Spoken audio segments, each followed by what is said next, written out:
Donald Duke, a former governor of Cross River State, Donald Duke says President Muhammadu Buhari was not ready for leadership when he assumed power in 2015. Speaking during an interview with Deutsche Welle Africa on Friday, Duke, who has declared his intention to run for president in 2019, said, "I see such obvious failings. I see a leadership that is steeped in the past and that's really refused to evolve with a nation that's predominantly a nation of young, aspiring people, and still doing the things the way they were done many years ago and did not work."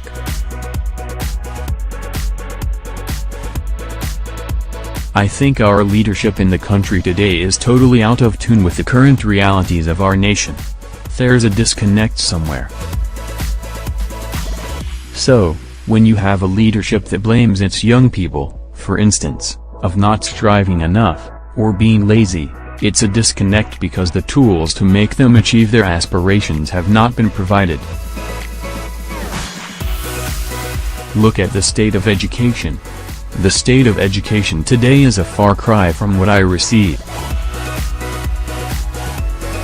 So the elite amongst us try to send their children abroad. That's a dream. They're gonna breed a generation of children who are disconnected from home and from abroad. We had good schools here that could compete with schools anywhere in the world. We had some of the best medical facilities in the 60s and early 70s, all of that has gone to rot. The president himself receives medical treatment abroad. That is a sad state of affairs. We can't go on this way and keep complaining. Someone has to take the bull by the horns and I intend to that." A lover of music, Duke said Buhari was not ready leadership when he assumed power. They were not prepared for leadership. 6 months to set up a cabinet? Where'd we hear that? President Buhari campaigned for office in 2 planks, corruption and security, he said.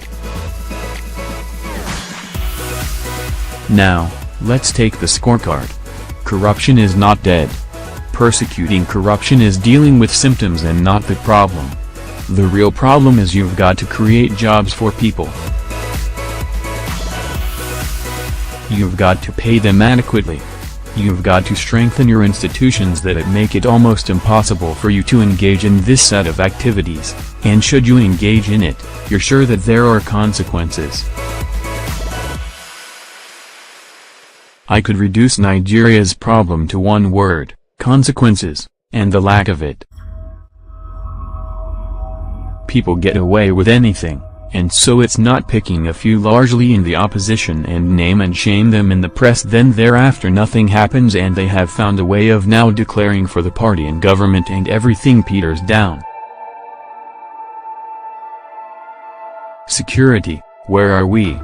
Despite the fact that the government has on 2 or 3 occasions announced that the war is over and Boko Haram has been defeated, we know it has not been defeated. We know it's still reigning supreme in the northeast. There are still suicide bombings and kidnappings and all that. And if you visit any of the IDP camps, you will appreciate that we're breeding the next generation of very disgruntled people.